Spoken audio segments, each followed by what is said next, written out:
Hello and welcome to LARPBook Christmas Edition 2025.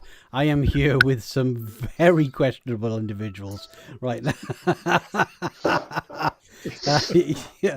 So going from left top and what have you at top of my screen, we've got Pixie, we've got Volksanger, we got James, we got John, we got Rob, we got Pete, and I'm Stuart. At least you remember their names. I know. I'm telling you. He remembered his own name. That's really good for me, I can tell you. So welcome to the stream. Just to let everybody know, there is a competition being run tonight for a fantastic chug mug, as we're calling it. Just the one. Yeah, just the one, right? Just the one for a chug mug. So we'll be posting, or somebody will be posting the competition link in the chat. Please do enter if you haven't already done so, because we'll be drawing that at the end of this stream, whenever the end of this stream happens. So get on it straight away. So welcome everybody. It's really, really nice to see you all. How are we all doing? Surviving. I'm doing well. Can I just add one thing for the chug mug before we really go? Go on, add one thing for the chug mug. I just want to say that LARPBook is actually supplying the chug mug, and we've got no affiliation or advertising going on with them at the moment. No, at the moment. Yeah. Chug, if you're hearing us, affiliation. Yeah. Just saying. You know. Yeah, we're only just down the road. Yeah, and they are only just down the road from us in lovely sunny Caerphilly. I don't think Caerphilly's ever been sunny every time I've been there, but yes. So they are already down the road. So we will be in communication in the new year. Maybe we can go and visit them. Who knows? But back to that. Again, nice to see everybody. We've survived yet another year.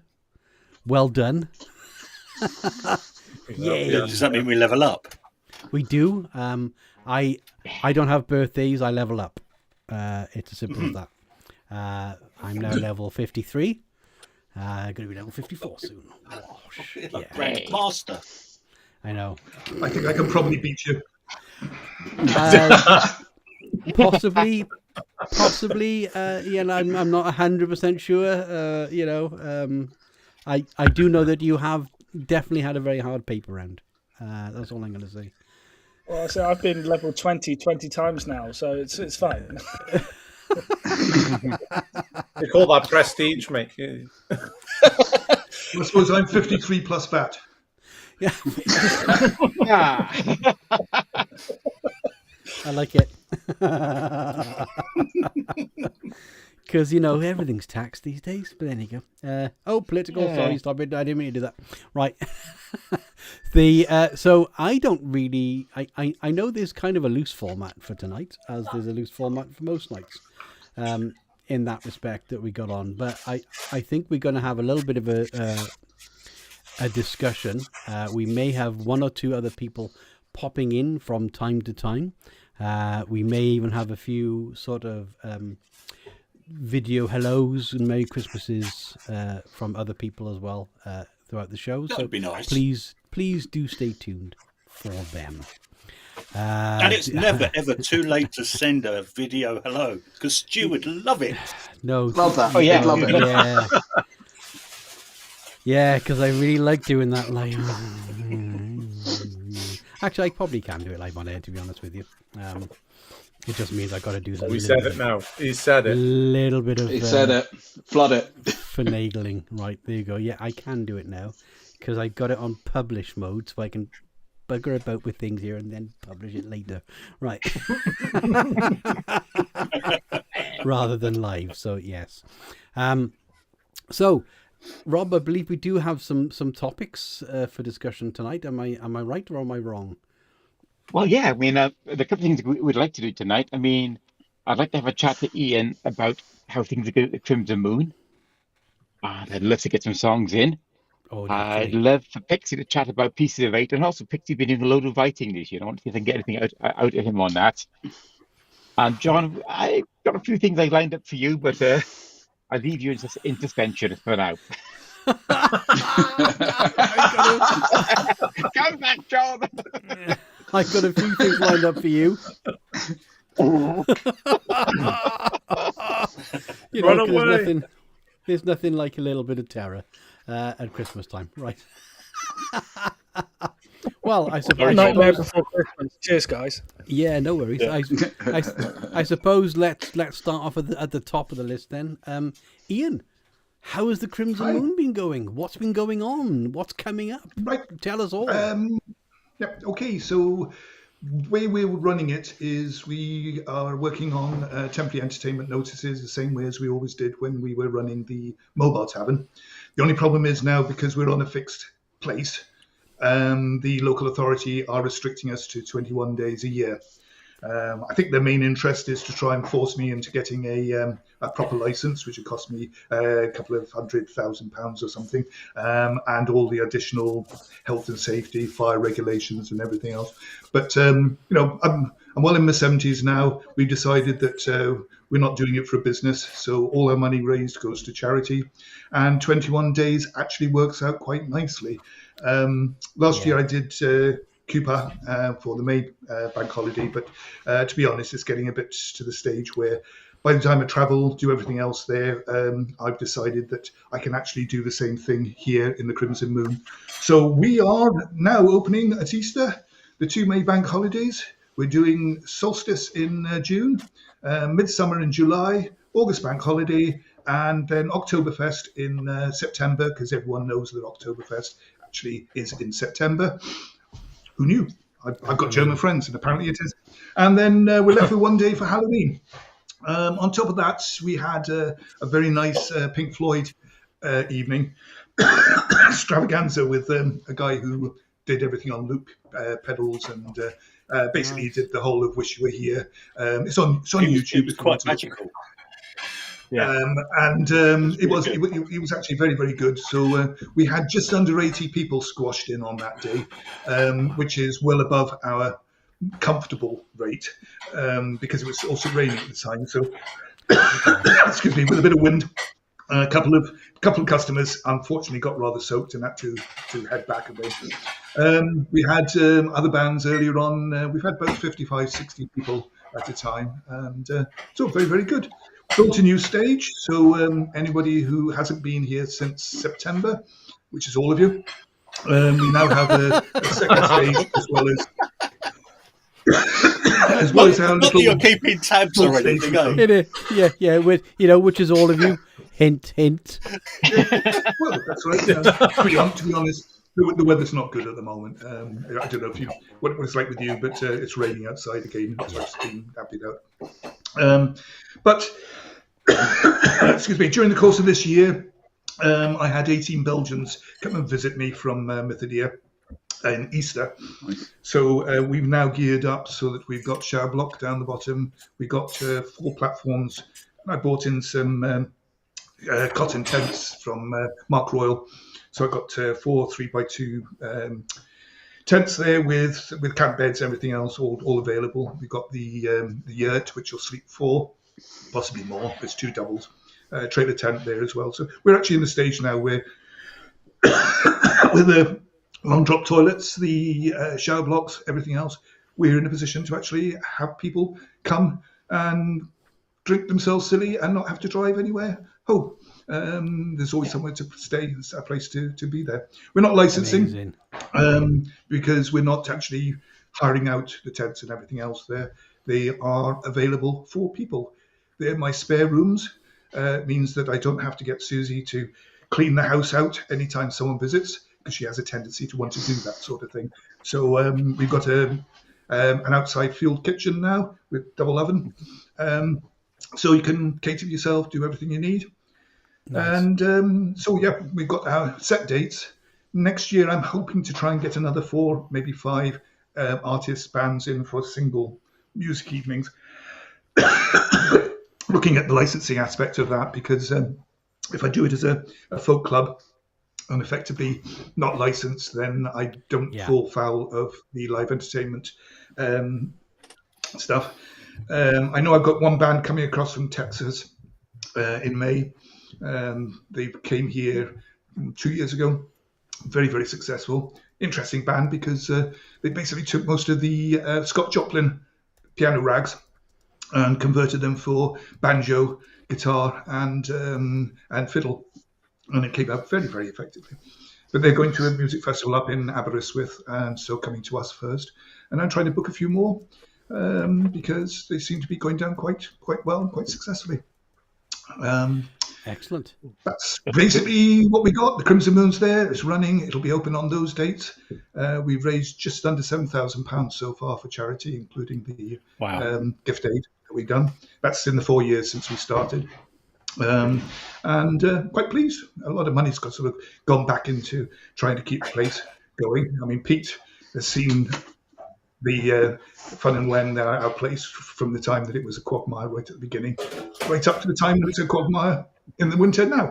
But it is. I need to come up when it's not a quagmire and fly the drone around and not chop my finger off. Yeah, well, that's true. Yes, but no, it's just quite a magical place, and we're open for people to come and stay. Susie and I aren't traveling that much these days, so it's preferable for us to see people come along and visit us. Yeah, I can confirm, people, it's not a quagmire. It's really nice, and the earth is really comfortable. Yeah, you got the earth. Yeah, I'm sorry about that, Rob. I mean, when Rob came up here, of course, I put the one person who has to walk around with a stick a lot of the time and sent him all the way down to the bottom of my garden. Nothing wrong with that. Well, it was it's the age of equal opportunities. Love it. He has to suffer equally. Yeah. Do you know what? I think if you're up for it, Iain, wet the old whistle there. I think it might be time for a song. I'll do my best because, as you can tell, I'm coughing quite a bit at the moment. I've got a bit of a cold in there, but I'll do my best. Let's see. How's that coming across? Is that right? Beautiful. Yeah, lovely, beautiful. I thought I'd do something festive for you today. Up in the wastes of the frozen north, in the land of the Eskimo, where hot dogs sell a million, ice cream sellers never go. There's nothing much to see up there, however much you roam, but that's the place that our dear Santa chose to make his home. But on the night of December 24th, it's very busy he's kept, for he'd been working all that day, and now soundly now he slept. And it took the cry of his reindeer to waken him in time. But as he jumped into his suit, he realized the awful crime. The awful crime. Oh, Santa's lost his trousers, someone's pitched them off the line. Give them back for his sake, he's running out of time. If the kids don't get their parcels and their ginger beer, poor Santa will be on the door when Christmas comes next year.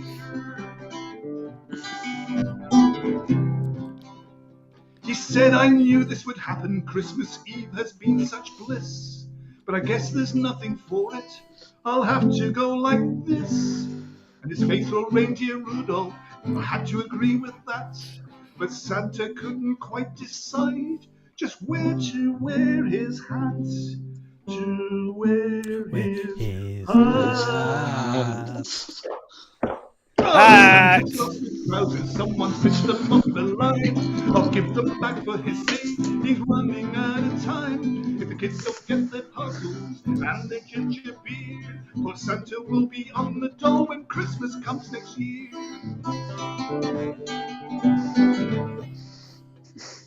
With knocking knees and a frozen rear, he sailed through the air. Old ladies taking dogs for walks just had to stop and stare. Some they fainted on the spot. They couldn't believe their eyes at the sight of Santa's glowing cheeks a-flying through the skies. All through the skies. Oh, Santa's lost his trousers. Someone's pitched them off the line. Give them back for his sake. He's running out of time. Don't get the parcels and the ginger beer, but Santa will be be on the dole when Christmas comes next year. Yes, Santa's lost his trousers, so switch them off the line. Give them back for his sake, he's running out of time. If the kids don't get their parcels and their ginger beer, well, Santa will be on the dole when Christmas comes next year. It comes next year. Way. Very good, very good. Do you know what? I knew it was time for a song, and you didn't disappoint as per normal. So for very good help. Lemsip. Lemsip. Yeah, please. Take mine. Take mine. That's not fair. Funny enough, we actually did that one. Other manufacturers are available. Right. Oh, God. So for those of you that do not know, the Crimson Moon is now a static. On my way. On your way.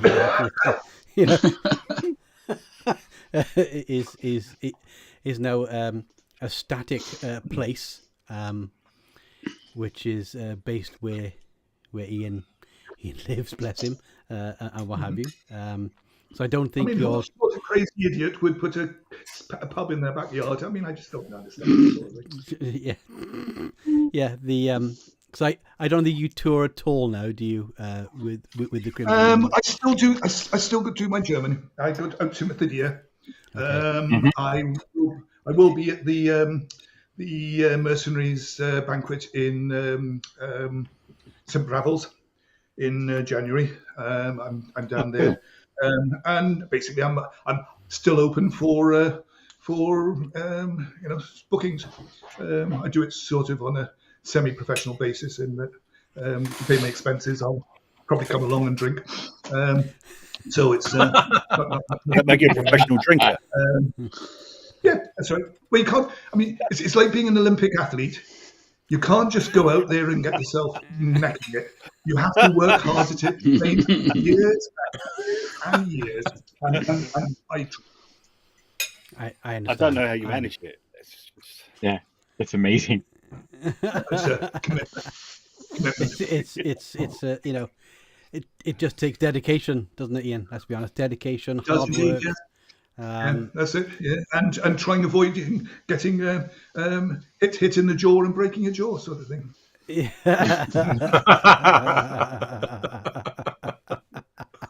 Can't be an amateur in these jobs. Can't. Yeah. You can't be an amateur. Yeah. Can't. No, as I say, yes, we've got a permanent Crimson Moon now. We're out in Lewis, which is at the back of the end of the world, which is why we put the camping facilities and everything else there, because if somebody wants to make the trouble to come on all the way up here, then we will welcome them. It's a lovely place to visit. We got the beaches not 5 minutes away from us. Some of the beautiful countryside. If you're not from Wales, then we're 2.5 hours from Snowdon. You can do Port Marion in 2 3/4. You can get to anywhere all the way through Pembrokeshire. There's lots and lots to see. I've got Cadw Castle tickets, so places to visit, places to do. But as I say, we had Belgians across with us in Easter. I have some of my German friends came over in May. We got some more coming next year, so it's a bit of international. My main thing at the moment is I go out and still do the entertainment out in Germany at the Conquest of Mythodia, which, as we talked about before, is the largest LARP in the world, just under 10,000 players. 10,000 players. I mean, it's just phenomenal. Couple 1,800 to 2,000 in the monster crew before you even talk about the organisation and the games team and everything else. And it's all in a field. This is like building empire and waiting to go. Because it's just the Broccolo, the town, is got maybe 500-600 people, I think. It's just fields, it's some farms, and they just move in and they build these huge shower blocks, toilet blocks, facilities, and and then everybody just goes. There's no out character in Germany. In Conquest, you just build an in-character area, and their standards are very high. Lo and behold, woe and behold, if you sort of allow a Coke can or something like that, or wear a wristwatch, or that isn't totally in character. Very, very tight on that sort of thing, but absolutely beautifully done. Brilliant. So that's where I do most of my stuff, and you might see me pop up occasionally. I don't know. I've sometimes I did a couple of sessions in arquebus LARP, and Thorgrim keeps on inviting me back down there.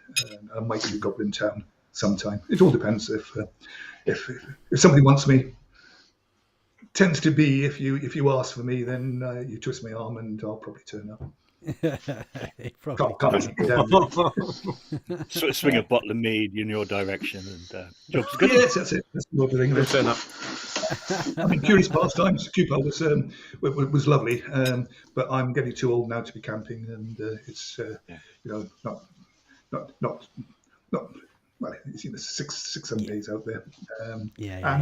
I'll be honest, Pip's doing such a lovely job of the bar in Curious Pastimes that it's sort of my time's moved on really. So it's sad days. 25 years, 25 years, because it was Curious Pastimes was the first place I actually went to as LARP.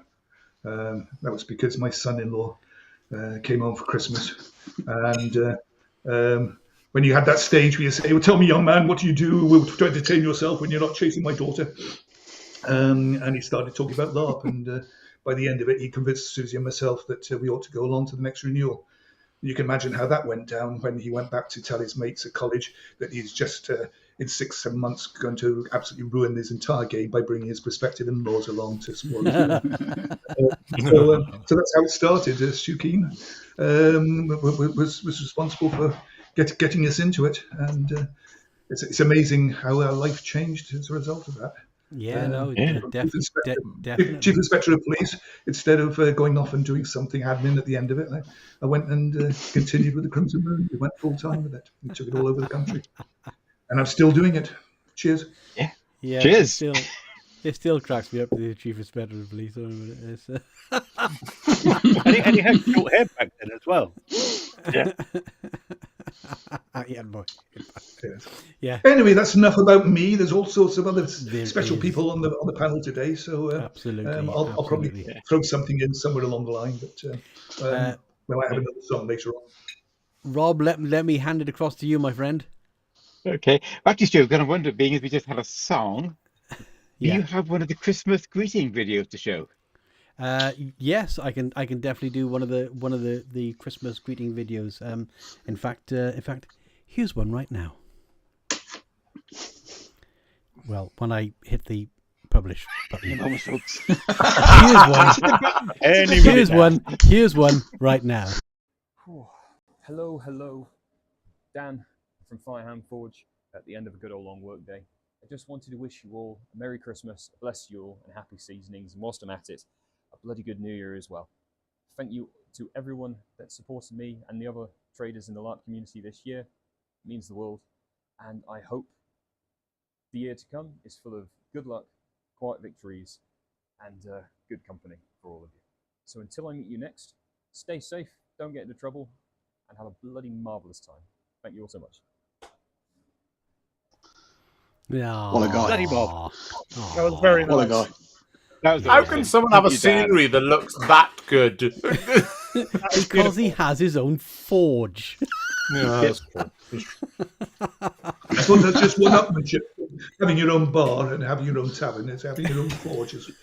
That's it. Next year, I'm going around my mate's forge and doing a show from there. Yeah. That feels good. Get that forward drive out there. That's it.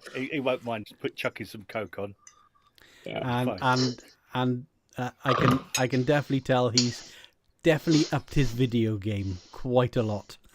Oh yeah. Apparently he has us to thank for that. I'm not quite sure why, but there we go. Yeah, exactly. Rob, You need him pay money as well, Stu. Over to you, my friend. over to you, my friend. Okay then. Let's go Pixie. But before you do, Mm-hmm. we have someone just coming in right now. Oh.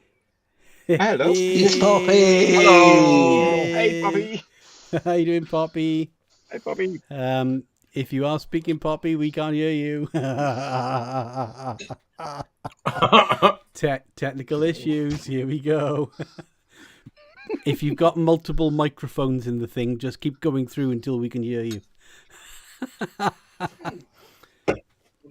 No. No. That one. Next. No. Next. No. You're definitely not muted on my end. The next one. No. Nope. No. The thing is, the gag's on us because she's not actually speaking; she's just moving her lips. Yeah. Yeah. I promise I am That speaking. order. There we go. Hello all. Merry nearly Christmas. Merry nearly Yeah. Christmas Merry to Christmas. you as well. Christmas, yes.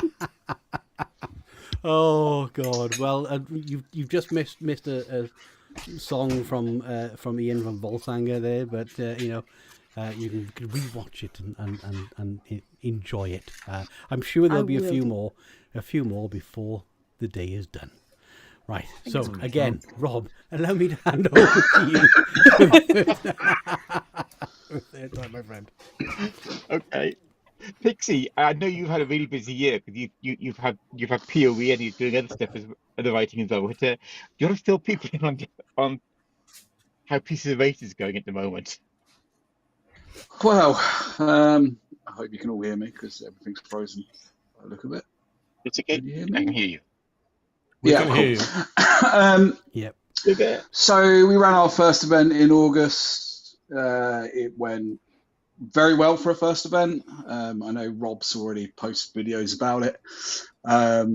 The event itself, we learned a lot from it. Obviously, I'm not the only runner. My wife is, who is currently hard at work doing the rules editions, which we should have out before Christmas to be looking at it. It's just the link added to it. So, but the event itself went amazing. I think, again, the feedback we got was really good. We've had very constructive feedback come through and obviously adapted that. From the initial concept, from what my wife would call her goblin notes, which was about several paragraphs, including at the bottom cannons, which she later argued with the rest of the refs that we're not having cannons. And then I had to point out to her, but you said we could have cannons, which made me start looking through military surplus websites and 3D prints and see if we could actually get a cannon. It went very well. I think, obviously, we had a player come all the way from Australia, which was wild.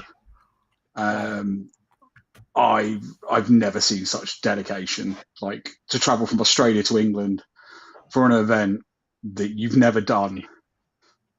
It's kind of a big honour. And there was a piece, the one piece of feedback I take most was actually on Rob's video, and it was from Terran of even though we knew it was its first event, you would have never guessed it was its first event, which from an organiser point of view, I don't think you could have got better feedback. Because, it's people's weekends, it's a product. We like to look at it as a hobby, but it's still a product at the end of the day, so you still want to give that good customer service side. Kinva's an amazing site. We're running 2 events there next year. And there was some things going up in the air with Kinva because essentially the scout committee stepped down, like the board of management essentially, and they've handed it over to the scouts. They're not selling the site, but they're honouring everything that's pre-booked, including ourselves, because we're exclusive site hire. We don't need anybody. We just get handed the keys. Off we go. We internalise. We have our own team. We have our own crew. So we just run everything from our own point of view. So the site's still running where you can feel sorry, where people are like feeling sorry for us. And we was like, don't feel sorry for us. feel sorry for the woman who's booked her wedding on that site next year. And they blanket emailed everybody saying, by the way, Kinford's closing, and it's more towards the Scouts type of thing than what it was towards us. I'm actually quite ahead of the writing, to be fair. All of the dramatic write-ups for the battles and the naval engagements are done. We should start dropping those from January, start building some keen for our event in May. The good thing we've seen is actually we've seen growth. We capped out to open up more tickets for the first event, and we've had to open up more tickets again. Wow. Because originally it was limited at 70 tickets, but we've seen a growth of 14 people, brand new players who are coming, which is great. All the traders had a good time because we work on an operation of, and I spoke to Mark of Romany Robes at Empire. And I was like, look, I would love you to come over, but I know you tried to time it with all the other events because you come over for 2 weeks from France and then like try and hit everybody. And he was like, oh no, I'd come over. I was like, okay, so I've got a requirement. I'm going to put you under the same conditions as all the other traders that we have on site. So Karen and Graham from Craftigan. We had Apocalypse Props there as well. And AJ Priest LARP Supplies. And what we say is you don't have to pay any pitch fee. You don't have to pay an event ticket. Because at the end of the day, you're doing us a favour. So we'd like to give back to the community. The only condition we're putting you under is that you have to have an IC set up and you actually have to role play in the game world because, we're trying to build that game world. And I think our traders have gone a little bit off the wall with that sense of freedom that we've given them. But generally, it's still feeling a little bit on cloud nine. There's still obviously a lot of work going on behind it all. My wife wrote them NPCs. So they're all NPCs within the game that can be fully interactive. They all got given like a host of trading resources and their own rumours to give out and everything. So So it builds well because the whole point of the game is it revolves around township, which we've now named as Echo's Rest. So all the players come, they set up all their tents, and everything goes to them. Like there's a lot of politically charged bits in it, but there's also the mythos side of the game because it's alternative history. We did away with slavery and organised religion and replaced ourselves, and because we've put it in what's within living memory. So what your mum knows, what your grandmum knows, that's it. Yeah. It gives us a lot of ability to then rewrite historical events. So one of my favourites, and it's the one thing before the game started, was from one of the players who's almost like a LARP daughter to me, to Rue, and she was like, she's Scottish and she wanted to know about the Scottish Union Act, whether that happened, so whether Scotland went into Parliament. My reply was, who said Cromwell won the war?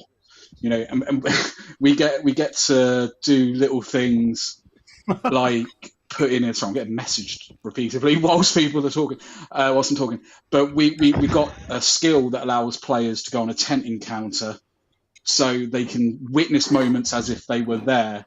So they get like a play that gets played out in front of them.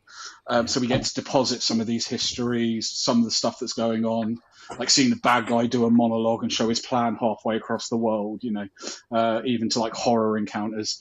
The one thing I have to say was how good our crew was all weekend. The spirits were really high all weekend from a crew, and I know when you're doing so many different roles, and when it could be from doing what we call the theatre kids, so being in the tent encounters, to being living bushes, 2 of them holding up 70 players in ghillie suits, that was amazing, to the Ballad of Smith, which is the last bit from the event that I will go on because it's one of my favourite bits of the event, to playing the complex NPCs that we're putting out, to the amazing ghost encounters. Like I've been sharing a picture of Ella in her Banshee kit, and she literally leaned across my desk in Monster and just was going, Stephen in full kit, and I was like, I'm terrified and excited all at the same time.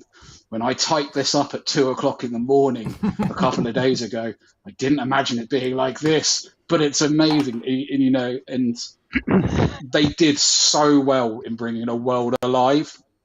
I had so much keenness throughout the weekend from all the crew and the refs. Like, it was everybody pulled together and we're like, we want to do this. And despite work commitments, holiday, because let's face it, other games are never going to be your biggest competitor. It's always going to be people's time and holiday. Because there's only so much holiday, and LARP can eat it up so quickly, especially like on a 3-day, 4-day weekend. We've got the majority of our crew from E1 coming back, and we've got some new faces coming as well, because I went out and did a little bit of a recruitment spree. But from refs to crew to players, everybody bought into the idea of the world and really brought it alive and made their own. The one story I think that sticks with me is the Ballad of Corporal Smith. So this was played by one of our crew called Kurt, and he accompanied Charles Vane, one of our notorious bad guys, in. And Charles turned around, they were all gambling in the bar, and Charles was like, if you win, I will give you a promotion.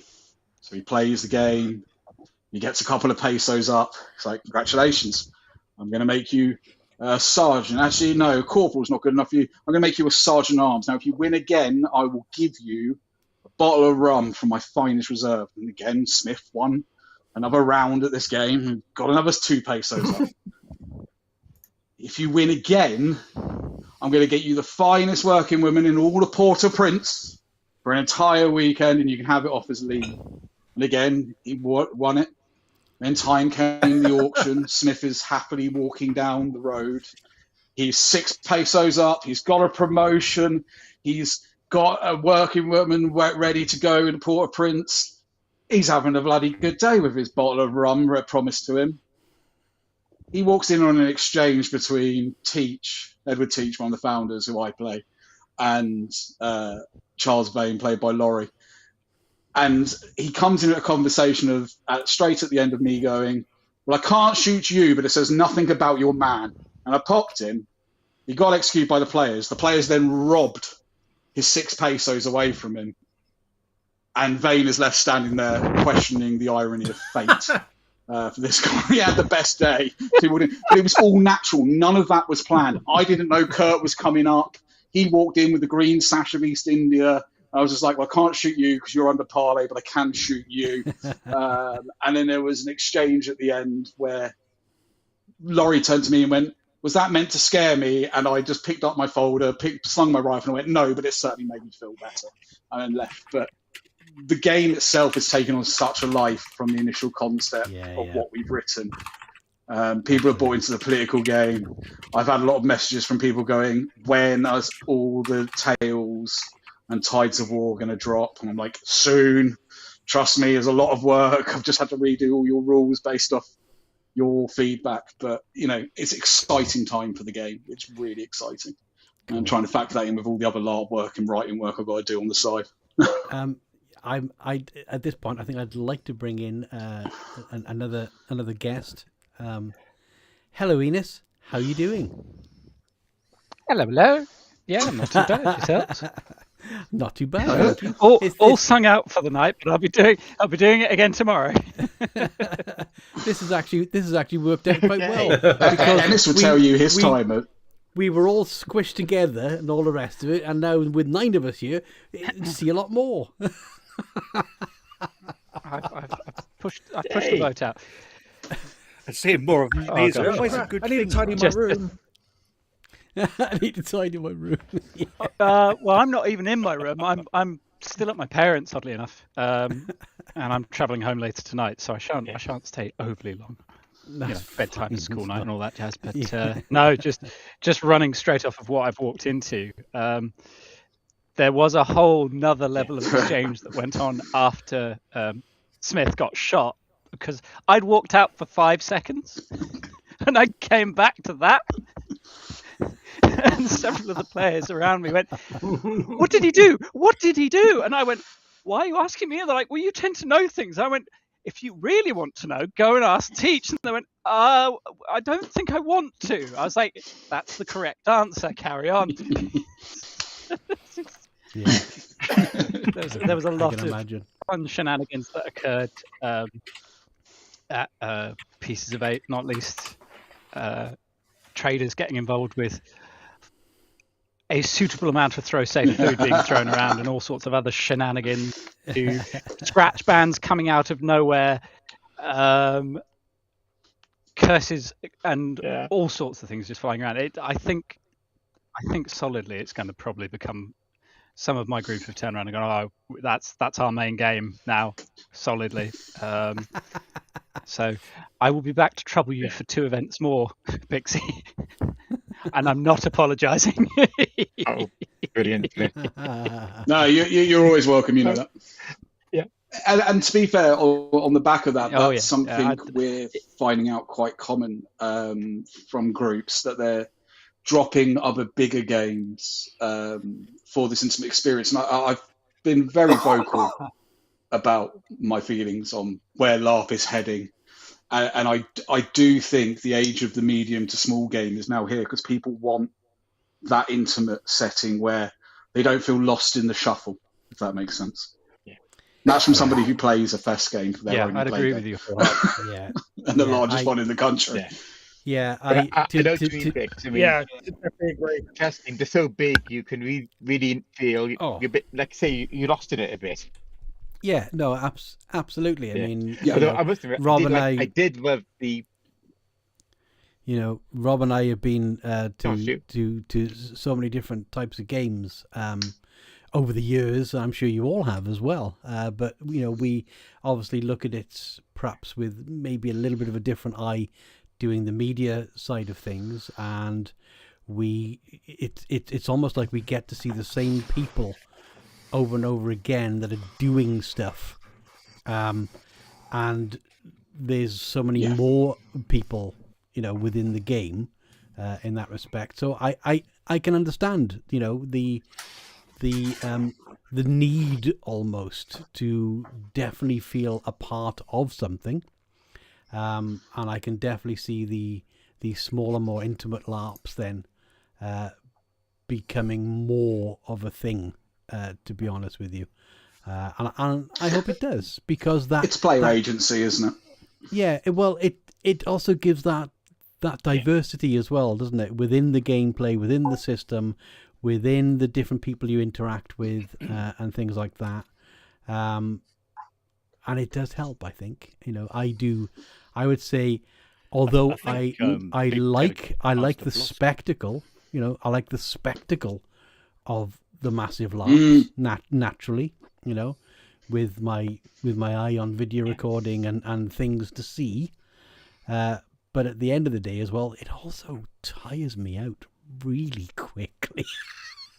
You know, that sensory. I would not want to run a bigger LARP. You know, that sensory input just. I think having that would be exhausting, trying to run a huge LARP. I think run the model. The 3 sort of smaller LARPs, smaller LARPs this year, electric.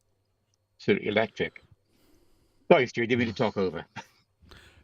No, perfectly fine. I think it was Pete that was trying to talk. Not what I was just going to say. Sorry, guys. Or was it? Enys, go for it. I was just going to say it was me.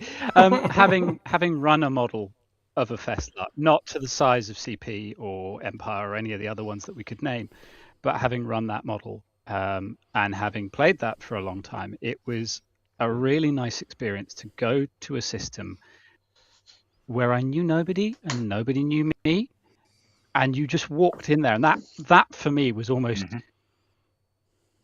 part of the charm, was to walk into a field where I knew absolutely no one apart from Pixie and like probably some of the other people running it, and then just going, hang on a minute, I have to start from ground zero, because naturally people will walk up to people they know and go, oh hi, how are you doing? But to walk into somewhere completely fresh and know nobody was really, really fun and really enjoyable. Learning the nuances of role playing off other people and finding out where that goes in that intimate setting, rather than going, okay, this person needs to go here, I need to be there, and there, and then sort of almost having to map your day. based off of a huge game. You're just generally bimbling around. It was so relaxing. Despite all of the madness of running around and doing all of these things. My first LARP event was like a LARP event of 30 people. And then I've known Stuart for a number of years and obviously joined LARPBook. And then my first big event was CP, and walking into the Wolves camp thinking, oh my God, who are all these people? And I agree, it's the same kind of thing. It was like Stuart and Rob knew everybody, but in character, I knew no one. And then I meet all the people and I'm like, okay, they're friends with friends, so I'll speak to them, but I have no idea who they are. So it was a similar sort of thing for me as well, going into a big event. I like a medium-sized event. So Pixie's event sounds perfect for something that I would like to go to because it's big, but it's not too big. Yeah. That's kind of where I'm at. Yeah, it's one of those where we try to give all of the power to the players through the mechanics, through the rules, because from somebody who plays Empire, which is a very politically charged driven game, which relies on a lot of networking and talking to people. Like I've said it's crazy when it used to run at Dadford, because obviously they're running at the new site in Cambridgeshire next year. The Silverstone racetrack is next door. It's really loud, but when you get to 6 o'clock on Friday and you got 5,000 people just talking, they drown out a noise of a racetrack. Like, you just don't hear it. Yeah. You know, even when they've got the big race weekends on. And it's a really good game. It's just why I play it. But it's taken me 7 years of hard work to get to the status of where I am now in the game, where I wanted, and I know my wife especially, we want to offer that from event one, where players can be part of these political positions. They can do all the political role play. They can sit and cook flatbreads all weekend if they did, and I know somebody did. There's 2 players literally playing Del Boy and Rodney in game, doing trades. You know, musicians with accordions when the avatar of Death, Davy Jones, walks into camp. The thing I loved about the game, the thing I took away was from all the games that I've been involved with, and over especially the last decade, I've helped start a lot of games, especially of like similar size, if not smaller or bigger. Sometimes there can be an awkward start to a game. From what I heard, there was no awkward start, and everybody just started shooting each other because they've got cap guns, and they made the world their own. And you know, the whole point of LARP is to tell stories, right, and be part of stories. And you know, that's why I enjoy writing for it so much. Yeah. Exactly. We do have. I walked in the piece of the first thing I encountered was the traders shooting each other, which is great. We do have a message that's come in, which I'd like to put up on screen now. So, hey, LARPBook and everyone involved. It's great to see some amazing people on this live stream. Sending love from Narrative Legacies team. Aw, that's nice. Thank you, Narrative Legacies. Much love, Jack. I'm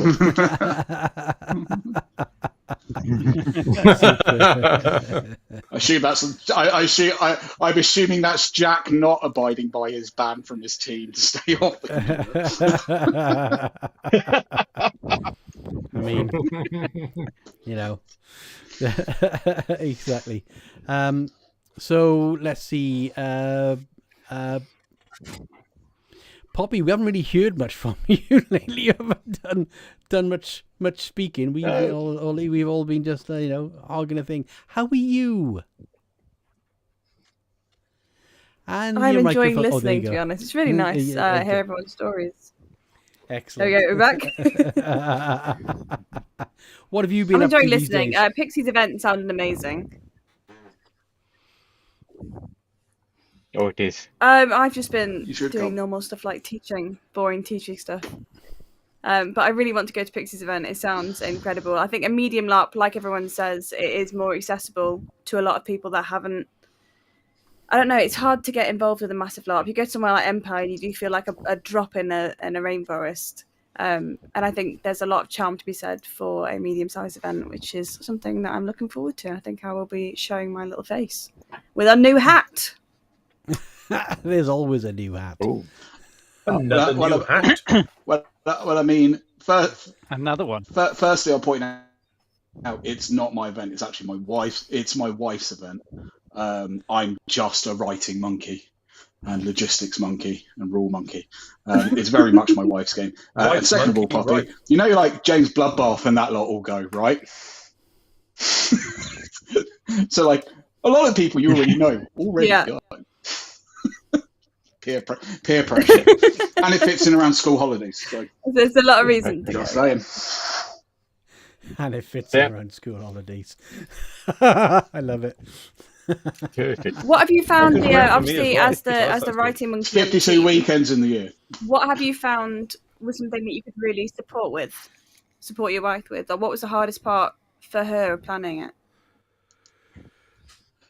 So, my wife is very much the visuals, like what she's doing with the rule book and how it's going to look. I especially because we got loads of photos from the event. As I joke that my wife gave me what she calls goblin notes, and it was a paragraphs like that of just, this is what I want the game to be like. It's like pirates with battles.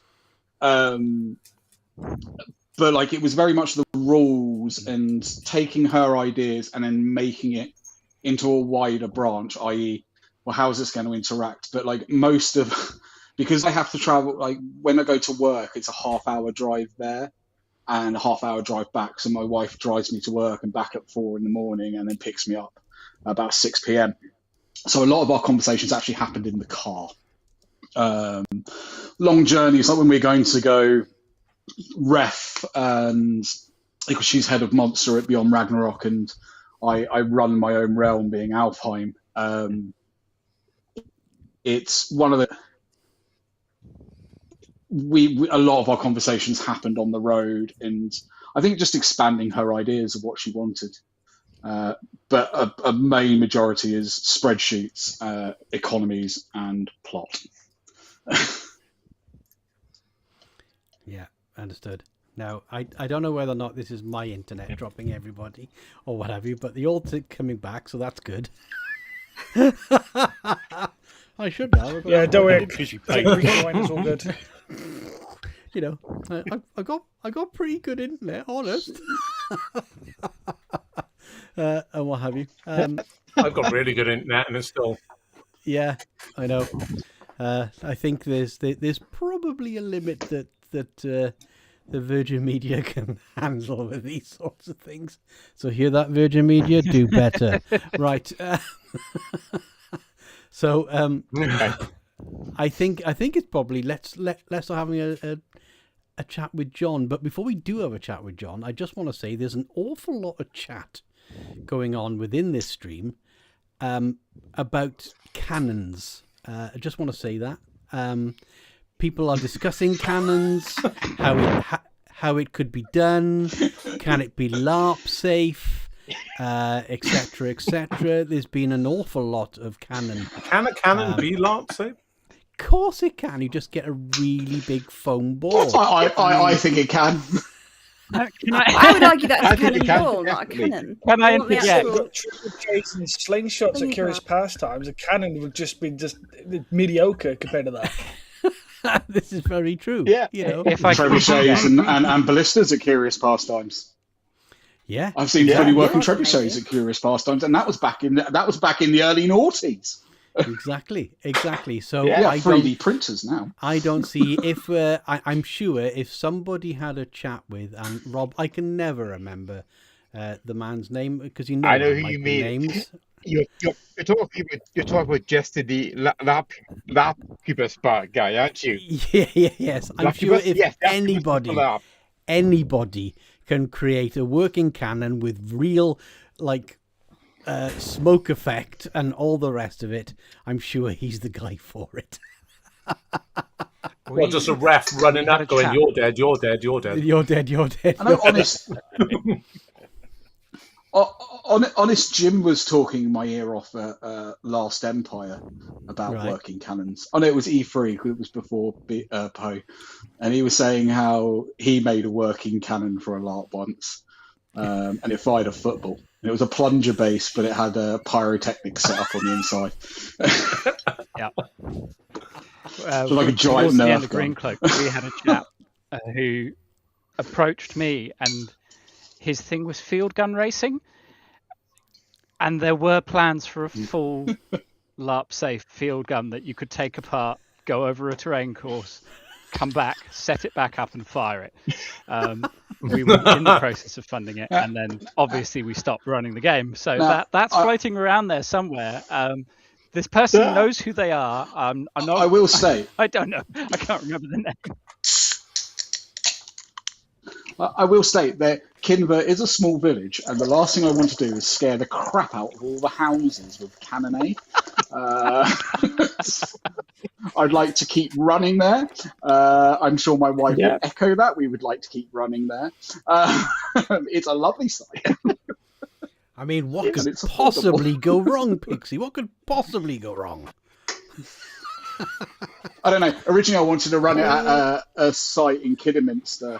And it's next door to Kidderminster Zoo, purely because you can hear the lion pride roar, and I just wanted the fact of all the players to be role playing at 11 p.m. at night, and they just hear 30 lions all roaring. But my wife quickly shut it down. You know what? I mean, I imagine if you're casting spells at midnight, you might freak out some penguins. What was that, Poppy? Sorry. Oh, that'd be so good. So if you're casting spells late at night, it might freak out the penguins. Yeah. You can imagine the penguins going, "What's that?" Well, we all know what would end up happening. I'd end up sitting dressed as Joe Exotic in the monster room, pretending living my Tiger King fantasy. That's what would happen. I'd even shave myself a mullet. Yeah, absolutely. I got to say, orange state prison overalls on as well. Yeah, 100%. Right, so let's bring John in on this conversation now.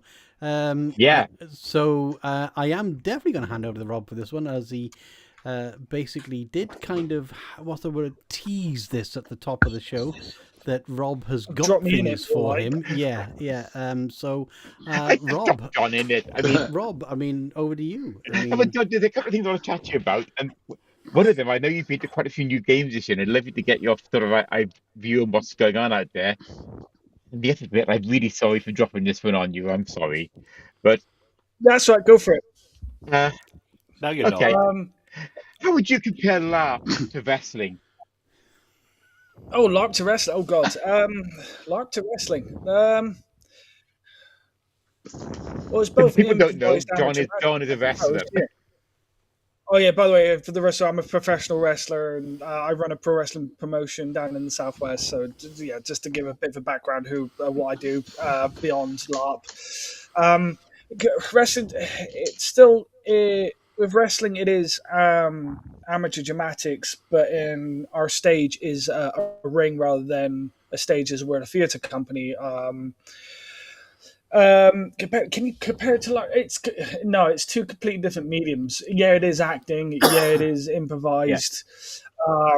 But it's definitely far more real than LARP is.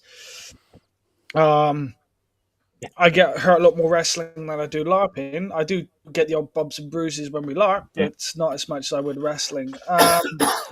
Funny enough, comparing, it's all about telling a story as well, to be honest. Now you've got me thinking about it, it's actually pretty much similar. You are, with wrestling, you are telling a story with each match we do. And with LARP, you're spending a weekend being part of the story. So I'm guessing as a fan, you would be part of the story by sitting in the audience and watching what's unfolding rather than being a part of it. Whereas with LARP, you're you're taking part and being part of the story. So you're one. I would say with wrestling, you're on the outside looking in, whereas with LARP, on the inside being part of it, sort of thing. So in a way, there is similarities there. You can get the concepts kind of merged, as it were. But yeah, I would say it's actually pretty similar. Like we've had me and from having LARP have chatted about trying to run a stage fights in certain LARP games. But the insurance around that and the health and safety, like worried about other people getting involved and stuff, it's just too much red tape behind it. Unless the LARP groups pay a wrestling company who are also LARPers to put on a show, like a bar fight maybe, or like kind of one of those amateur boxing kind of lookalike sort of things. The story can then, like I said, we can then completely merge those stories together, so we can have LARPing and the wrestling. But yeah, to compare it to, there are similars. It's just depending on where you sit, really. Way to promos. Okay, that's cool. But hang on. I'm no Jake Paul. Put it that way. Are you trying to say me the wrestling's not real? It is real. It's just amateur dramatics. It's got all the athleticism of a sport, but all the drama of a soap opera. So yeah, that's how I describe pro wrestling. Yeah, I know you're pulling my legs. For those that breaking the fourth wall here, like kayfabe died back in the 90s. So. Events? Where are your I'm events? based mostly down in Devon. I'm based down in Devon. I'm way down in the southwest, like where you guys are, Wales and Midlands and whatnot, Kidderminster and where all the LARP events are up there. It's very difficult for me to get to, unfortunately, because like I said, I'm literally a hop, skip, and a jump on in Cornwall. So so it's nice that I've got a couple of local LARPs down here. But no, I'm based here. I do shows in Bideford, Barnsley, and Tiverton, which is all based in Devon. And I also help out with other wrestling promotions across the country. Over the years, I've been doing wrestling now for 25 years. So it's I've been all over Europe and again all over the country. So I'm very bruised, put it that way.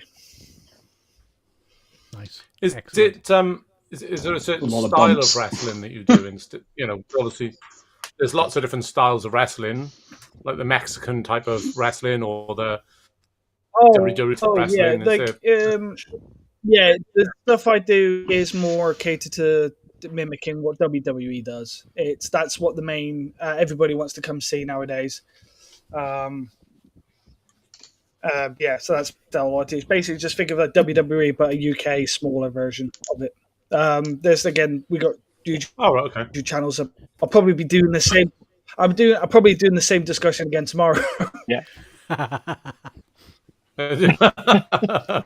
Sorry, John. I think The wrestling nerd in me see is just holding back so much. I could be judging there. You laugh. God, there was so many people talking at once then. It was unreal. Apologies. Poppy, go for it. What did you say? Poppy, do you want to chime in again with that one? I said feasibly. Do you think we could see a wrestling LARP in the future anywhere that you could be part of, that I could play John Cena? I think I would do really well. Oh. You're far too young to play John Cena. The Undertaker? No, he's something good. Does that mean I get to be Paul Heyman? Sunday. I mean, I think Pixie would be Sunday. And Iain as well. No, I always put myself as Paul Heyman. Iain, I don't know whether you can hear us or not on what have you, but we can't see your video, so it's just a black screen. So I don't know if you're still there or not, my friend. Yeah. Just for your info, Stu.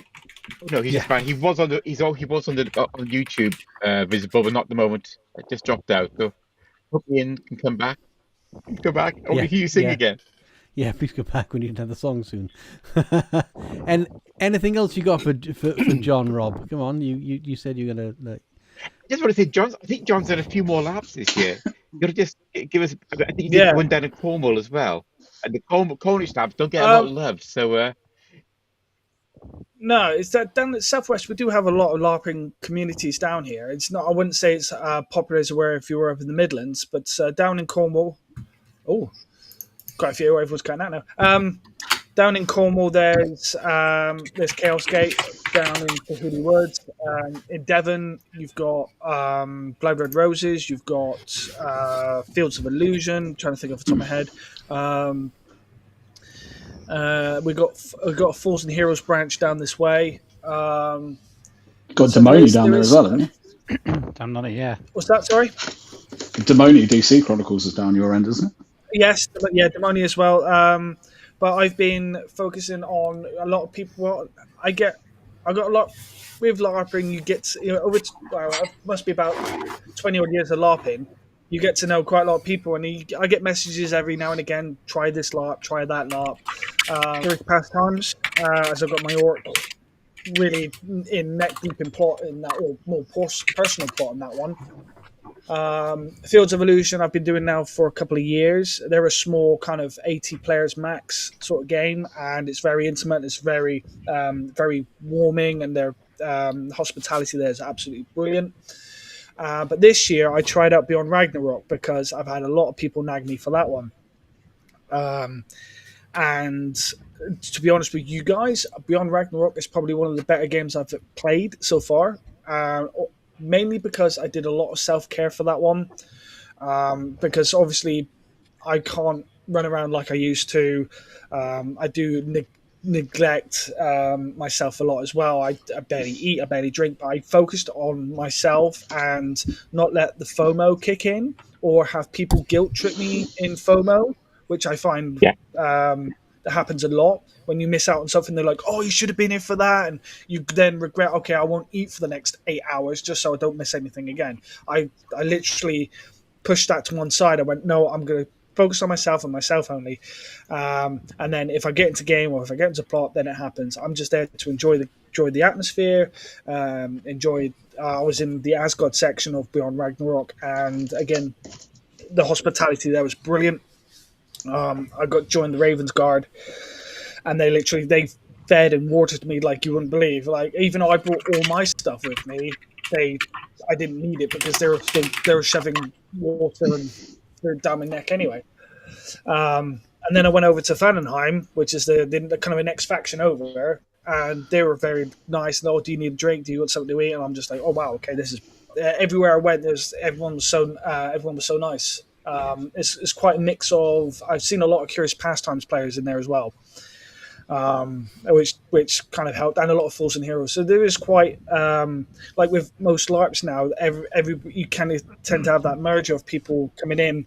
You know somebody, or you know somebody off somebody, sort of thing. And it's just Beyond Ragnarok. I would say was probably the better LARP I've been to, even though I only did the one.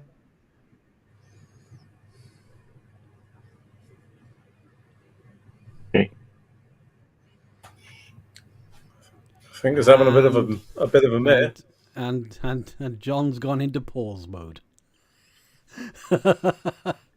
Who else has gone into pause mode? You hear the old. It's getting a bit skippy. It's getting a bit skippy out there. It is a little bit. It is. I've returned from the dead. See, I. Okay, you got you back. Okay, people came back from the dead. This is good news. This must be my. We had Ragnarok. It can't be anything else, can it? You know what I mean? Sorry.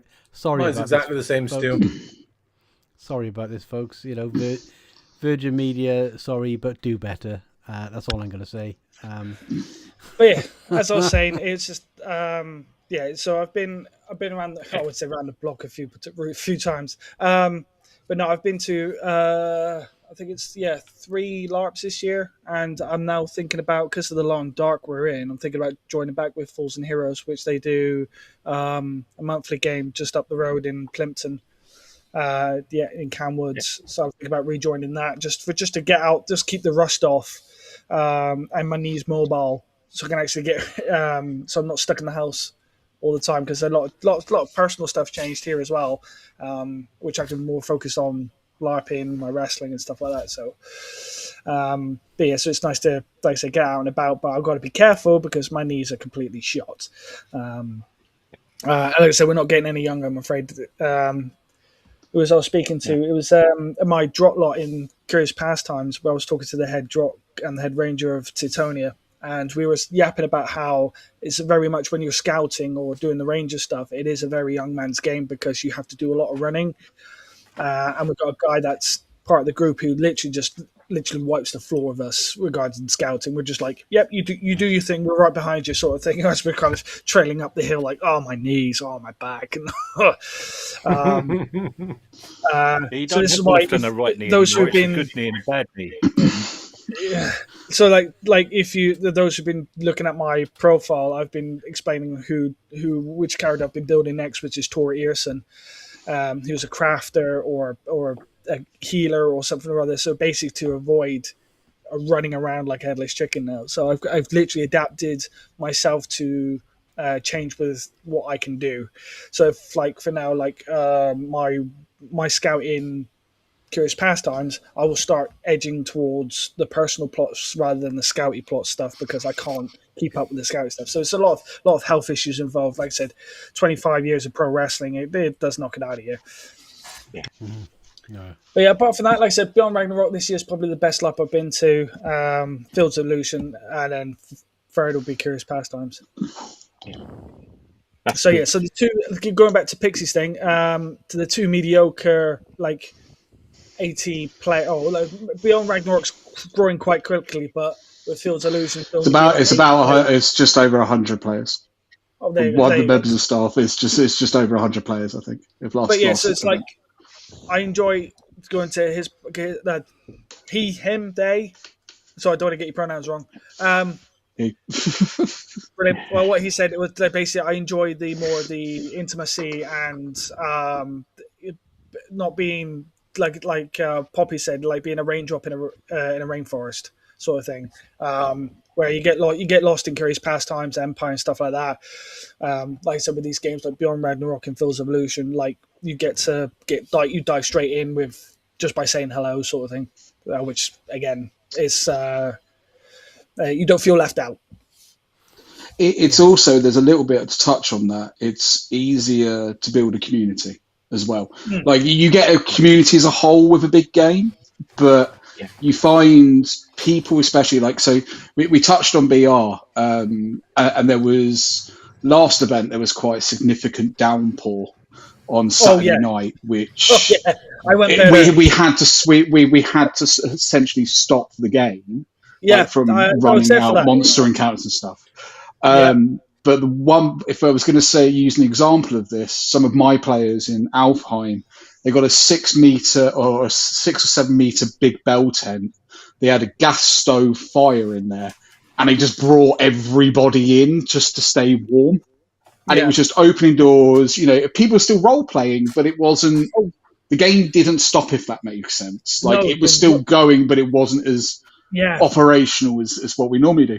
And I find that's become a thing on the smaller scale than over the large scale, because there is so many people, you can't get everybody in one tent, no matter how big your tent is. We had that in Asgard. We had the Feast of Heroes thing happening, and literally everybody just cuddled into the tent where the stove was, and we're just chatting away, just continue role playing. And I spoke to my one IC, and he was like, "Yeah, we ain't going to be doing much. We can't do what we want to do because of the rain and stuff." Oh, that's fine. It's brilliant. You guys have been absolutely amazing. I'm going to take this time to go to bed early because, like I said, I was more focused on self-care, but. What the feedback I got off everybody there was like the role play just continued regardless of what the weather was happening. Everyone continued to play the game, even if there was no monsters because of health safety reasons, no plot whatnot going on. Everybody enjoyed the role play that night. Even like I say, even though the weather was absolutely horrendous, I'm just glad my tent survived. But BR did a good job. I did like as well, just to point out. the gathering stuff where they just got everybody to line up and we'll just roll numbers. If you got anything or not, no, carry on moving on, sort of thing. I absolutely enjoyed that because that's adapting to the situation. I don't know if that was planned ahead of schedule or what, but that was a really good cover. Cool. It's one of those things we get lost in the shuffle a little bit, don't we? We always focus on the fighting in LARP and not those, to me, the two most important letters being roleplay. You know, and that starts with conversations in a tent, in a field, in a forest, in a bar, in a hotel. You know, right? I think it's time for another Christmas message video from the nice people at Gritlands, and then I think another song from Volksanger. Awesome. Right, let's roll VT.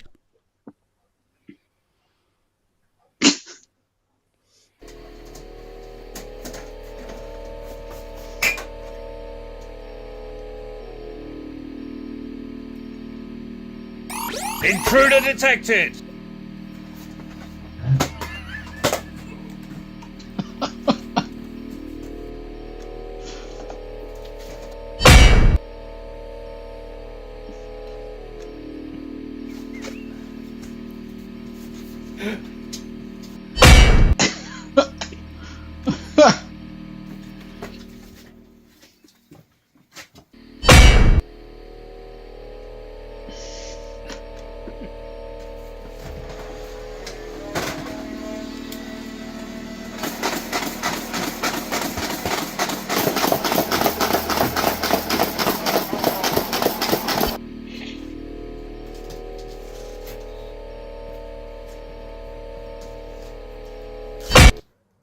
Merry Christmas from Gritlands.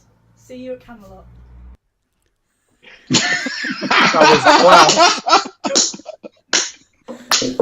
I got to ask, is that a fire extinguisher? I hope not. She whacked it right in his blooming head. I was expecting that to be sprayed at the camera, sort of thing, for a frosty effect.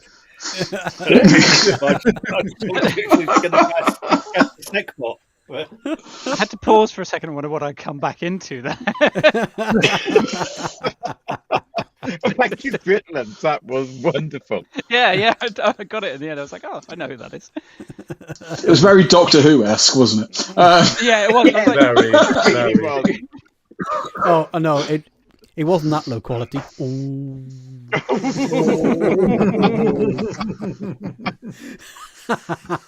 Meow. Rubbery monster. Careful, you'll bring on the wrath of the BBC. Bring it on.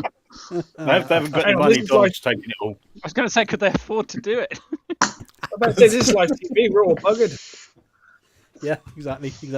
Well, I do think it is time for another wonderful song from the wonderful Volksanger.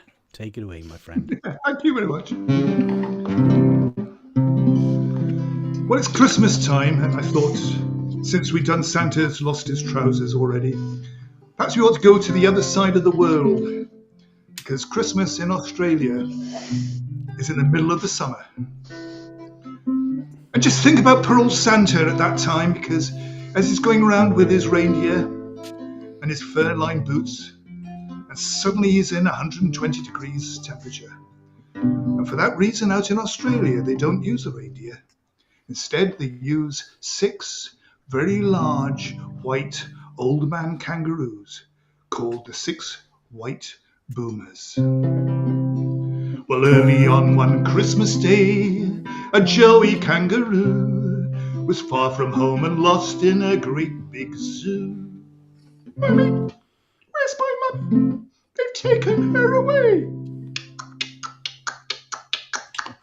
We'll help you find your mummy, son. Just hop up on the sleigh. So up beside the bag of toys, little Joey hopped, but they hadn't gone far when Santa stopped. He unharnessed all the reindeer and Joey wondered why, and then he heard a far-off booming in the sky. Boom, boom, boom, boom, boom, boom, boom, boom, boom, boom.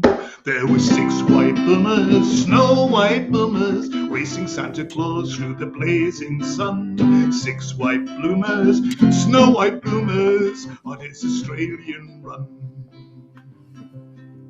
Well, pretty soon old Santa began to feel the heat. He took his fur-lined boots off to cool his feet, and into one popped Joey, feeling quite okay, while those old man kangaroos kept pulling on the sleigh. Boom, boom, boom, boom, 6 white boomers, snow white boomers, racing Santa Claus through the blazing sun. 6 white boomers, snow white boomers, his Australian run. So Joey said to Santa, Santa, what about the toys? Aren't you giving some to these girls and boys? They've all had their presents, son. We were here last night. This trip is an extra trip, Joey's special flight. 6 white boomers, snow white boomers, racing Santa Claus through the blazing sun. 6 white boomers, snow white boomers, on his Australian run.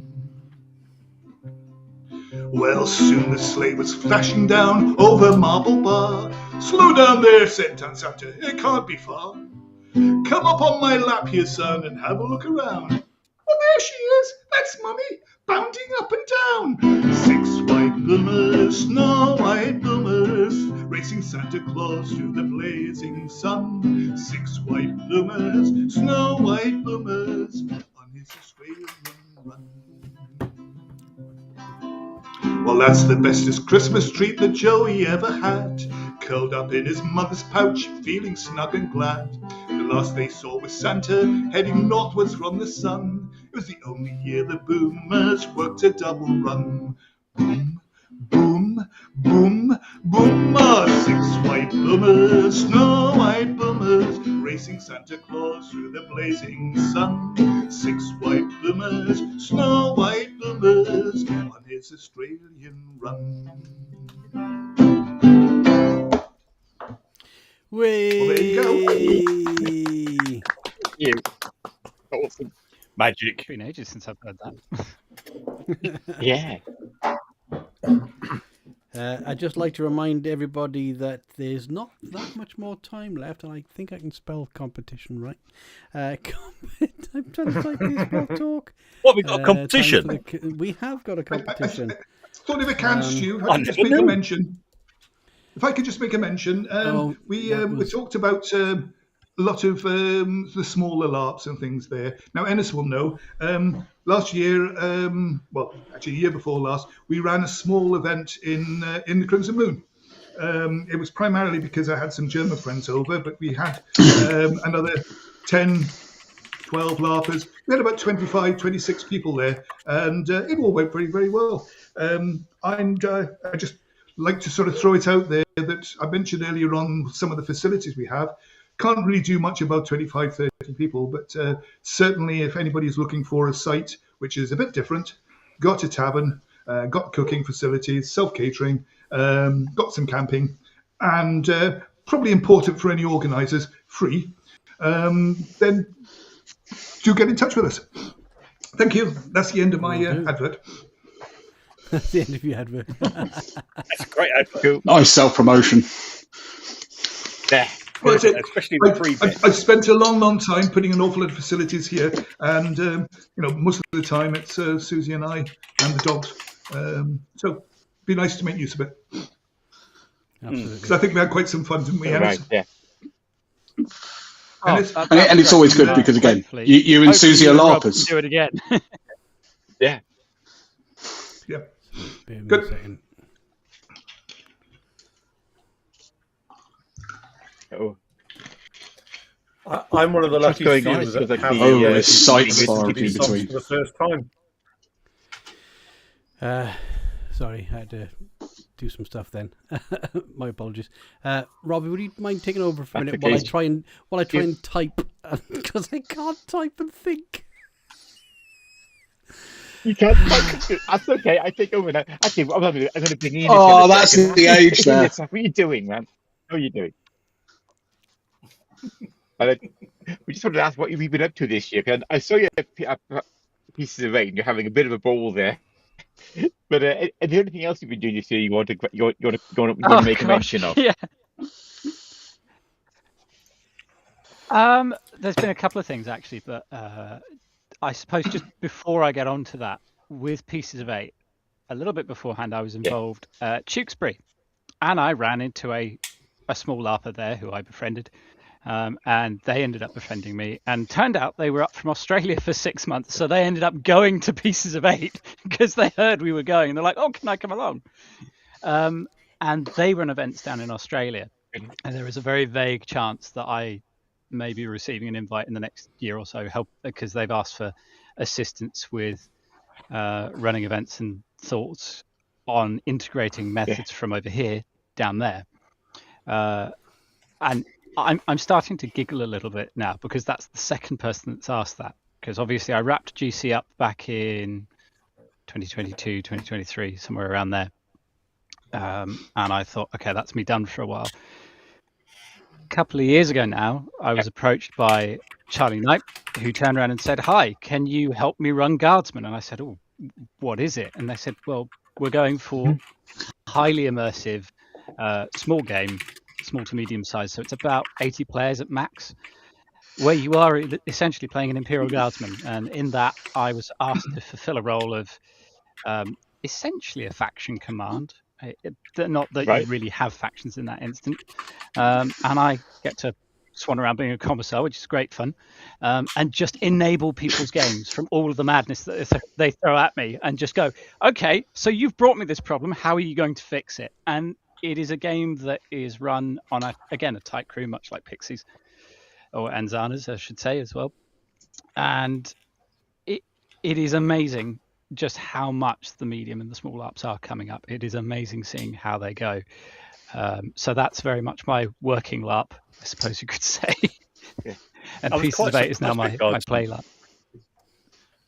Because there was I didn't know what to expect, because I went to shoot it, and being the first event, the kit that was provided for the monster crew, it's phenomenal. And there was so much effort and attention to detail that helped the players for the immersiveness. And it was just, as a Tog looking from the outside in, it looked like everybody had a wonderful time, despite the abysmal weather. But yeah, it's cracking. I was just gutted to miss the second event because of reasons. But yeah, There was. I followed the game from pre-launch. Like, it's definitely a game I'd love to go play. You need to come down, Pixie. I think the next event, we're just squirreling in when the date will be, but we're going to be running at Tuddenham, the airsoft site, and I won't go into too much details about the current write-up. But it is promising to be amazing, and they are looking for crew. We're going to need quite a few to pull off what we want to achieve this time. So if anybody has a spare weekend, as soon as I have the dates, I will fling them in your general direction. But it depends on days, and if it's on my weekend off now. Oh, I know. There's talk about vehicles being involved, and the potential of a few blank firing mortars getting involved as well. So they are really going heavy on the immersion side of things. And it's a universe that a lot of people know and probably want to interact with, although changes are being made to make it legally distinct. I shan't say what it is. Look it up. Guardsmen should give you an odd idea, and just some of the terms that I've given you. Definitely not. No, definitely not. Couldn't possibly be. However, could not be that monster. There are some definite alien, or Xenos, should I say, running around that will tickle people's fancy, I'm sure. So if you want to come and shoot it, come and shoot it. If you want to come and crew it, be the big gribblies for us. I want to be a big but gribbly. It is definitely... I definitely want to come and shoot that. You are a big gribbly. What are you on about? Yeah, I don't want to be a scary one. Lovely gribbly. But you're my gribbly. Well, one of the main things they're focusing on is keeping it in play from start to finish. So if you were to come down as LARPBook and you were to go and do an interview, you'd probably be done as some Imperial news officer, and you will be interviewing the Guardsmen. You won't be interviewing the players. They will stay in character. That can turn Starship Troopers very quickly. Yeah. It can, and Would you like to know more? To a degree on some Would you like to know more? No more. No more. Oh yes, I got it. Start units, yes. Yeah, Service yes, guarantees citizenship.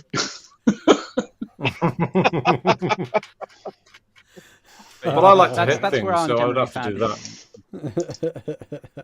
Oh, that's you can do that. absolutely brilliant and awesome. And yes, we'd love to But come it's next largely year. where I'm found at the moment. It takes up a lot of my time. And, it's the team are wonderful there, and they've got great plans to go ahead. I've done my part. That was one of the comments. I had to read that.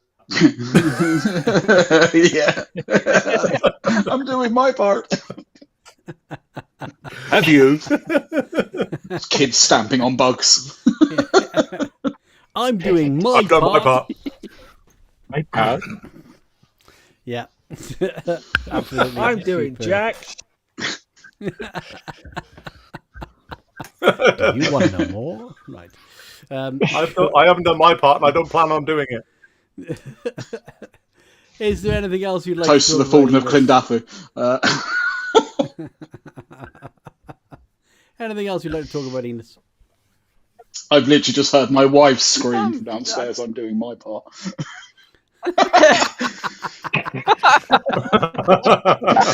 Excellent.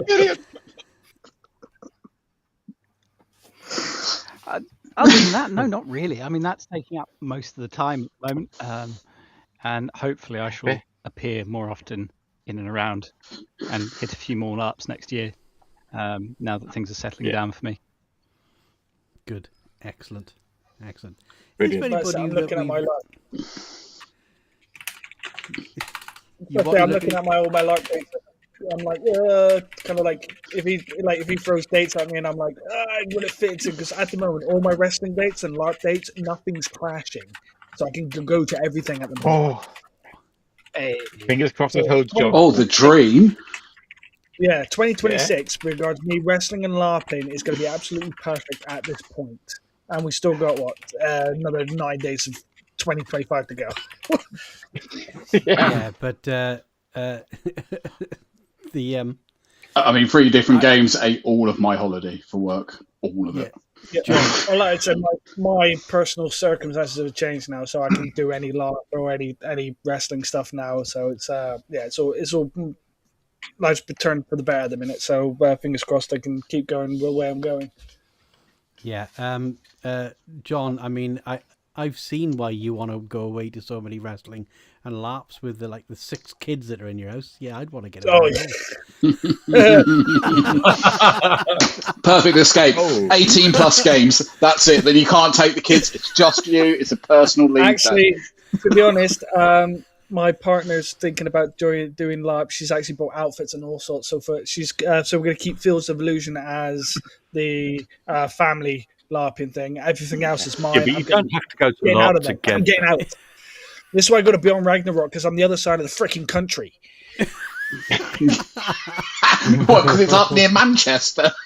Exactly. It's like a 6-hour drive from Plymouth. So I can't just pop back, love. No, can't. The thing is, as soon as I say the site, and I know Iain will get the reference, it will send a shiver down a lot of old curious pastimers when I just go, well, it's at Wigan. Because it's at the same site that we used to see, and we have seen things at that site. We have seen Mudfest, we have seen sewer mains go. It's crazy. Can I tell you one thing? Can I tell you one thing about Wigan? If you ever go to Wigan and actually visit a game, as you get into the main section, just at the top, you will see that there is a big red cross. Sprayed out of red paint just by a notice board there. Now, going back for many years, when we first started in the Crimson Moon taking credit cards and doing back payments and things like that, there was only one place in the whole site where I could actually stand with my card machine to actually take a bill. And so we got fed up hunting for it. So in the end, I got some spray paint and sprayed it down so that you could actually see. I went back to Wigan about 5 years ago for a totally different reason. And I went along there. The first thing I saw was there is a red cross still painted on the ground there. The only place where you could get a signal for a card machine. And don't even start with Candleston, because Candleston you had to go and hike up right by the road in order to get it. But the Red Cross is actually in Wigan. Love it. It's been refreshed multiple times. We solved the problem. And now we have Sum Up, and we have fast. We have phones that do everything and everything. People don't know they're born these days, honestly. Yeah. The early days was... I still remember... I still remember paying with orders with the check swipers. Where you'd write a check, and obviously you get done your card, and it gets done like a week later. You have to roll it over to actually get the printout on it. Yeah, that's the one. I remember those. We used to have one of those. Trust me, the NAFI, the company I used to work with on board ship, still had that sliding card machine thingy-majiggy because obviously we can't have electronic to take card payments, so we used to do World Pay. So we had to swipe the their debit cards and then send off the slips to their post office. That was like the noughties and 90s were a silly time. 4 years? No, that was 4 years ago. 4 years ago. Yeah. Quickly about Wigan, before we sign off, quickly about Wigan, I was that good at finding stuff up in Wigan. I found an old Curious Pastimes Lammy. It is amazing some of the stuff I found in that woods. If it was a valuable Lammy, it was mine. Like when if I find it again, I'll post it onto LARPBook and I'll show you the Lammy. Oh, brilliant! Right, so I'm now going to give it. There's a waterlogged arrow that I found in Wigan. Right, I'm going to give a 5 minute countdown now, pretty much, for our competition, which is to win a chug mug. Right, the links are up in the chat. So yeah, that's right. So don't forget to enter into that competition. So in about 5 minutes' time, I will be collating all of the names, etc., getting them into our spinner, and then spinning to see who wins it. All right. So remember. So if I quit my role with LARPBook, does that mean I can enter the competition? Absolutely. Why not? No. Bye. Not unless you bribe the panel with alcohol. You got to bribe us with alcohol first. Yeah. So yeah, 5 minute last call. Thereabouts. About call. Asking for a friend. Asking for a friend. Yeah. Have you? They don't have internet, Mr. Stewart.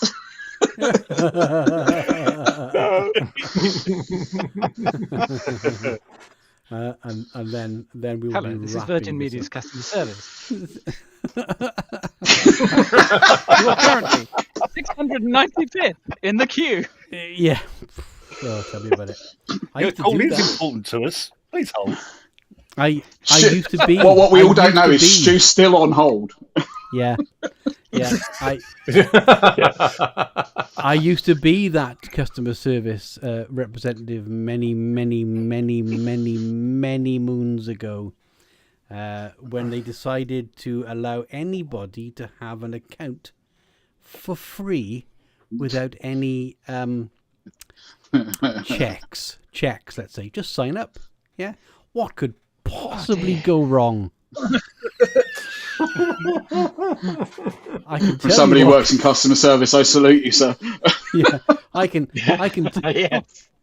definitely tell you what went wrong. The police were involved. Well, before Stuart said that about the customer service thing, I was going to say I've done my part, but I'm not saying it now. I'm doing my part. I just saw in the chat. I'm responsible for virus. Oh wait, I don't have to do my part until the 27th, so Yes. Right, so I'd say at 1:45, I will call it Okay. a day on that. So, anything else anybody want to talk about for the last 5 minutes, or shall we have another song? Oh, we could have another song, couldn't we? Let's talk about something. Let's talk about something. Let's talk about something else. Well, in my day. I love I'm it. sure you wonder what I've gathered you all here.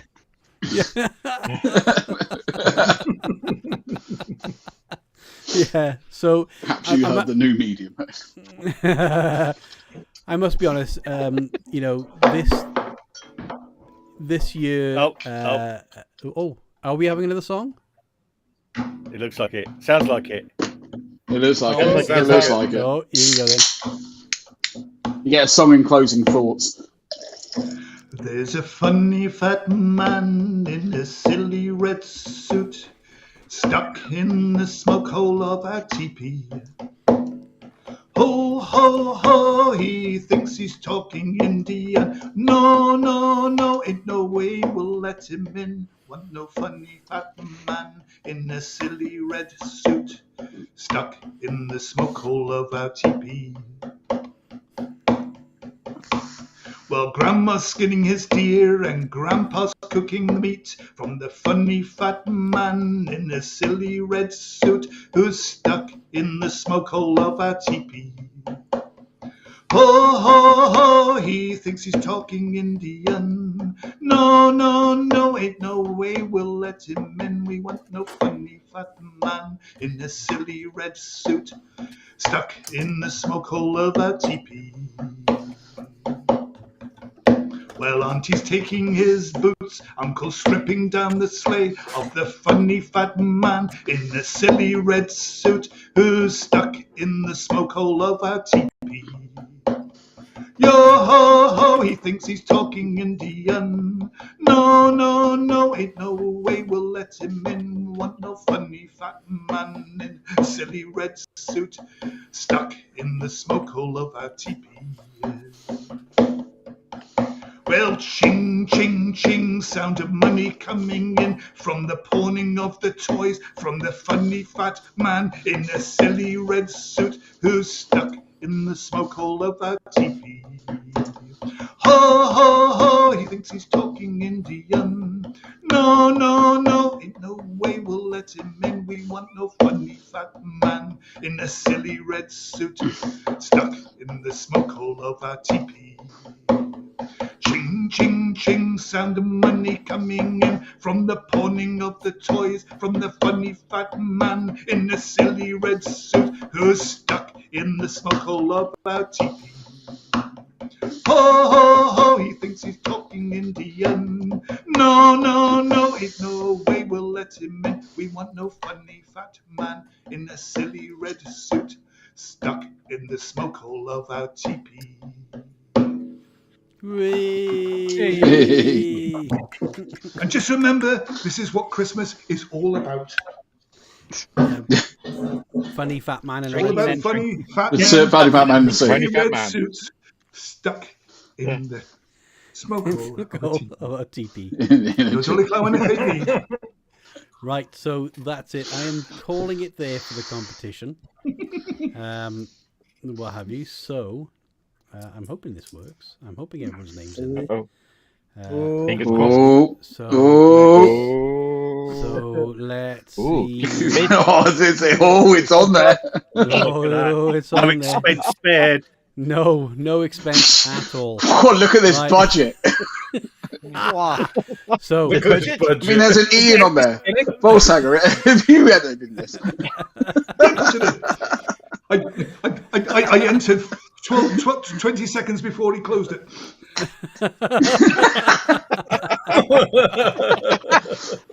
Right then. Okay, let's. At the end of the day, it's a drinking goblet. Let's click to spin. Here we go. There you go. Yeah. Do the thing.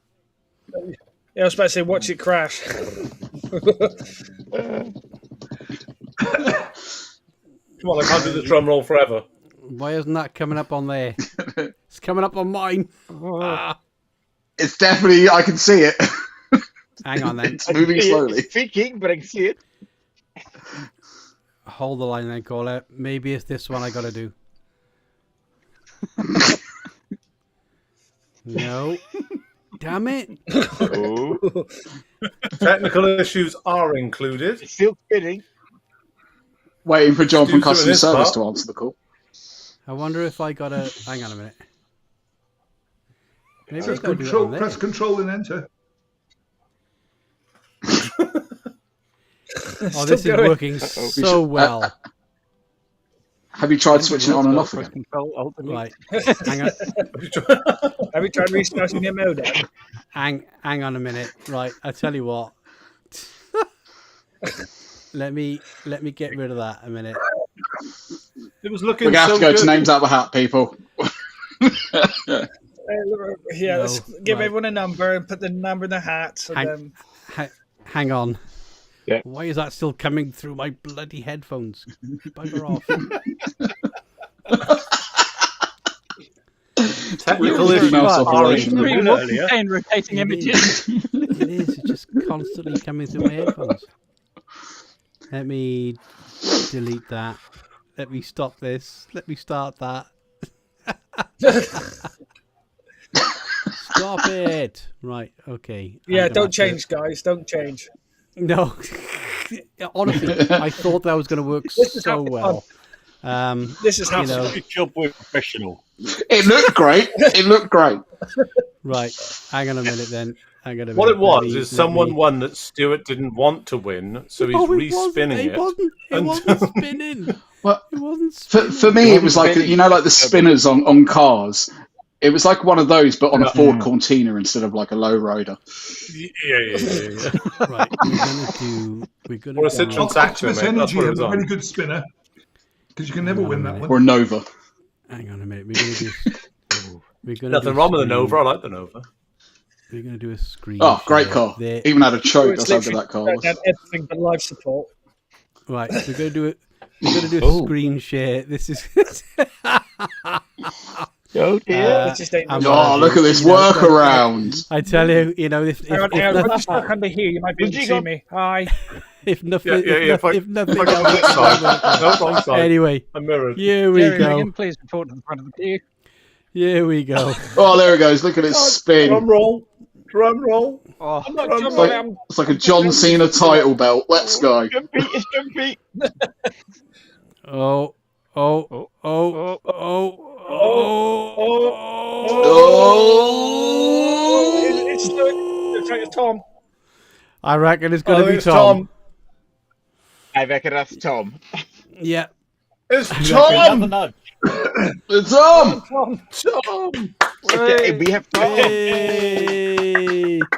Right. Well done, Tom W. Let me get rid of that. Let me get rid of that. I That's was a robbed. volcano. I was robbed. that was quite gigantic. Reroll. My pseudonym is Tom W. Oh, my neck. So, I was So- robbed. Bloody virgin. so Tom W, we will be in touch with you on the email address. It'll come from probably one of us from but at LARPBook.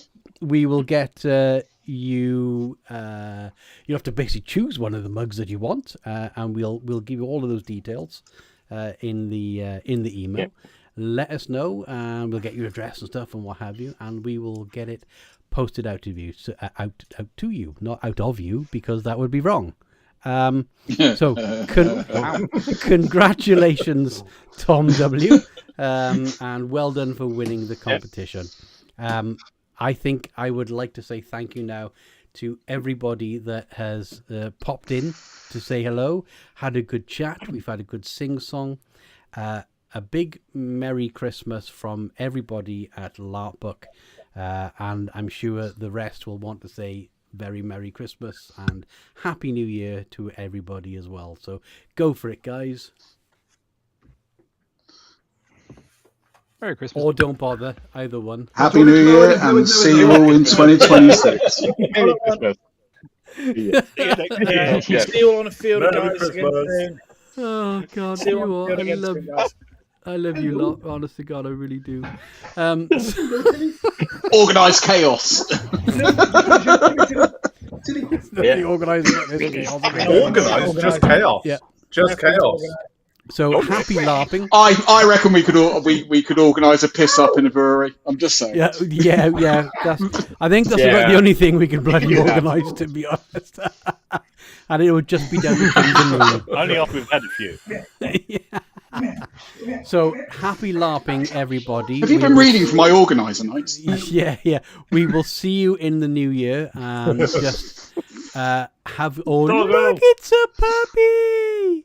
Oh, it's a puppy. Hey, Here we are, and Christmas tree. And if you want to follow, we have a daily television on every day. Oh, lovely. I told you it looks like Piglet. See, if you brought the dog on at the beginning, our viewership does would look like go through the Peanut. roof.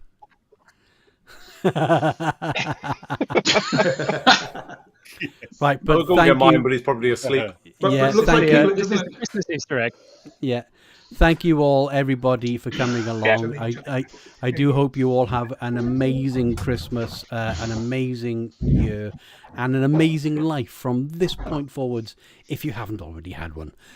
So from myself, from Rob, James, Enys, Pixie, Iain, John, Pete, I think I got them all. And of course, Poppy was on as well. Poor Poppy, was it? Yeah, poor Poppy, bless her. 5-minute Poppy, bless her. Yeah. So